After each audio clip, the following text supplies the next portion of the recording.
या पेड़, ये पत्ते या शाखें भी परेशान हो जाएं, अगर परिंदे भी हिंदू और मुसलमान हो जाएं। सारे जहां से अच्छा हिंदुस्तान हमारा, हम बुलबुलें हैं इसके, ये गुलसिता हमारा। इंडिपेंडेंस डे की आप सभी को हार्दिक शुभकामनाएं। मेरे प्यारे देशवासियों, आप सभी का हमारे चैनल पर स्वागत है। आज़ादी के आंदोलन एक ऐतिहासिक घटनाक्रम था, जिसके यादगार सफ़र में हजारों क्रांतिकारियों ने अपना अमूल्य बलिदान दिया था। बेशक आज़ादी दिलाने में महात्मा गांधी, जवाहरलाल नेहरू, सुभाष चंद्र बोस, सरदार भगत सिंह और सरोजिनी नायडू जैसी चर्चित हस्तियों का योगदान अकल्पनीय है। लेकिन आज़ादी के अनगिनत ऐसे बलिदानी भी थे जिनके अमूल्य बलिदान के बिना आज़ादी असंभव थी। लेकिन दुर्भाग्यवश उनके नाम कहीं इतिहास के पन्नों में खो से गए हैं। आज देश अपनी 76वीं वर्षगांठ मना रहा है, इसलिए आज की यह वीडियो उन सभी क्रांतिकारियों को श्रद्धांजलि अर्पित करती है। इसलिए आज हम देश के चारों कोनों से 4 ऐसे ही बलिदानियों के बलिदान को वीडियो के माध्यम से नमन करेंगे। इसमें पहला नाम रानी गिडालू, जो मणिपुर की रहने वाली थी। वह भारत की नागा आध्यात्मिक एवं राजनीतिक नेत्री थी। स्वतंत्रता आंदोलन के समय उन्होंने ब्रिटिश शासन के खिलाफ नागाओं के आंदोलन का नेतृत्व किया। उस समय इनकी उम्र सिर्फ 13 साल थी।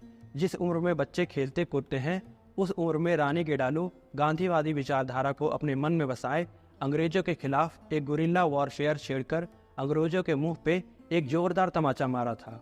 उनका सपना था नागाराज फिर से स्थापित करना। 17 साल की उम्र में उन्होंने अंग्रेजों के खिलाफ अमानवीय कर को हटाने के लिए एक मुहिम छेड़ दी। हालांकि बंदूक के सामने तीर धनुष कमजोर पड़ गए। भारत को आज़ादी मिलने तक 1933 से 1947 तक रानी गिडालू जेल में रही। जेल से निकलने के बाद उन्होंने आज़ाद भारत में समाज सुधार के लिए अनेकों काम किए। उनके शौर्य गाथा के लिए 1982 में भारत सरकार ने उन्हें पद्म भूषण से नवाजा। आज बड़े दुर्भाग्य की बात है कि जिस मणिपुर की बेटी ने देश को आज़ादी दिलाई थी, आज वहीं की बेटियों को उन्हीं के देश में शर्मसार होना पड़ रहा है। हम इसके लिए मणिपुर के लोगों से दिल से माफ़ी मांगते हैं और आशा करते हैं कि जल्दी ही वहाँ बहाली आएगी। हमारे दूसरे नायक हैं पहाड़ी गांधी, बाबा काशीराम। उनका जन्म कांगड़ा, हिमाचल में हुआ था। उनको कविता लिखने का और गाने बजाने का बहुत ही शौक था। छोटी सी उम्र में काम के सिलसिले में वे लाहौर चले गए, जहाँ उनकी मुलाकात लाला हरदयाल और अजीत सिंह से हुई। जलियांवाला बाग हत्याकांड को अपनी आंखों से देख वह आज़ादी के आंदोलन में कूद पड़े। उन्होंने एक कविता लिखी, अंग्रेज सरकार दा तिक्का पर थियारे, the British government is on her last legs. 1930 से 1942 तक काशीराम 9 बार जेल गए। सरोजिनी नायडू ने उन्हें बुलबुले पहाड़ की उपाधि दी। अपनी जिंदगी के आखिरी दौर में उन्होंने कसम खाई कि वह तब तक काले कपड़े पहने रहेंगे जब तक देश को आज़ादी नहीं मिल जाती। यह काले कपड़े कफन में भी 15 अक्टूबर 1942 में उनके साथ अमर हो गए। क्या आपने कभी स्वदेशी स्टीम नेविगेशन कंपनी का नाम सुना है? ये भारत की पहली देसी शिपिंग कंपनी थी। 1906 में V.O. चिदम्बरम पिल्लई ने इसकी शुरुआत की थी। इसे आप अंग्रेजों के खिलाफ खुली बगावत कह सकते हैं। उस जमाने में अंग्रेज मनमाने तरीके से शिपिंग नियम बनाते थे। यहाँ तक कि यात्री किराया भी अंग्रेज अपनी मर्जी से बदल देते थे।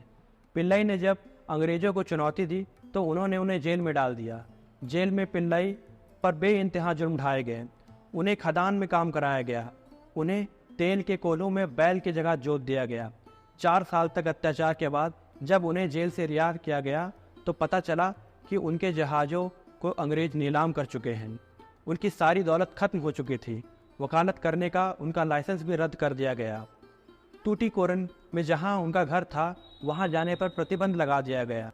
बेहद गरीबी में 1936 में पिल्लई की मौत हो गई। तमिलनाडु के लोग उन्हें कप्पा लोतिया थमीजान यानी खेवन हार कहते थे। हमारे आखिरी क्रांतिकारी के बारे में कहा जाता है कि जब बंदूक भी नहीं थी तब इन्होंने 300 बम बनाने का इंतजाम किया था। ऐसे थे क्रांतिकारी विष्णु गोपाल पिंगले। इनका जन्म महाराष्ट्र के एक ब्राह्मण परिवार में हुआ था। मेधावी छात्र पिंगले इंजीनियर बनना चाहते थे, पर विधाता ने उन्हें भारत माता की सेवा करने के लिए धरती पर भेजा था। स्टूडेंट लाइफ से ही वे राष्ट्रवादी नेताओं के संपर्क में आ गए थे। साल 1911 में वे अमेरिका चले गए और वाशिंगटन यूनिवर्सिटी में मैकेनिकल इंजीनियर की पढ़ाई शुरू कर दी। वहीं पर गदर पार्टी के संपर्क में आए और उनकी मुलाकात करतार सिंह सराभा और सत्येंद्र सेन से हुई। वे उनके साथ 1914 में कोलकाता आ गए वहाँ उन्हें बॉम्ब बनाने की जिम्मेदारी दी गई। इन सब के चलते उन्हें कैद कर लिया गया। कहा जाता है कि उनके बॉम्ब में एक साथ एक रेजिमेंट को उड़ाने की क्षमता थी। इसी सब के चलते नवंबर 1915 में लाहौर के सेंट्रल जेल में उन्हें करतार सिंह सराभा के साथ फांसी दे दी गई। उन्होंने हंसते हंसते भारत माँ की आज़ादी के लिए अपनी जान निछावर कर दी। ऐसे थे हमारे सभी क्रांतिकारी। उस समय दोस्तों मजहब के नाम पे हम आपस में लड़ा नहीं करते थे। हमारी मिली जुली सोच थी कि भारत आगे बढ़े और बढ़ता ही रहे। आज के युग का दौर कुछ और ही है, जहाँ सांप्रदायिकता इतनी बढ़ गई है कि हम अपने देश की एकता के मतलब को भूल चुके हैं। इससे मुझे जावेद जाफरी जी का एक शेर याद आता है कि नफ़रतों का असर देखो, जानवरों का भी बंटवारा हो गया। गाय हिंदू हो गई और बकरा मुसलमान हो गया। या पेड़ ये पत्ते या शाखें भी परेशान हो जाएं, अगर परिंदे भी हिंदू और मुसलमान हो जाएं। सूखे मेवे भी यह देख हैरान हो गए, न जाने कब नारियल हिंदू और खजूर मुसलमान हो गए।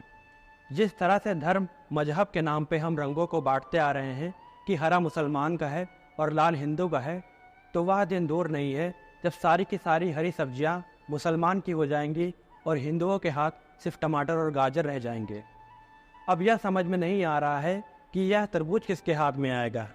यह तो बेचारा ऊपर से मुसलमान और अंदर से हिंदू रह जाएगा। आशा करता हूँ कि इसके पीछे के छुपे मतलब को आप समझ पाए होंगे। अगर वीडियो अच्छी लगी हो तो इसे लाइक कर अपने दोस्तों तक शेयर करें और कमेंट में हमें ज़रूर बताएं कि आप देश के किस कोने से हमारी वीडियो देख रहे हैं। And in the end, independence day की आप सभी को फिर से एक बार हार्दिक शुभकामनाएं। And do subscribe to our channel. मिलते हैं फिर किसी और टॉपिक के साथ। तब तक जय हिंद, जय भारत।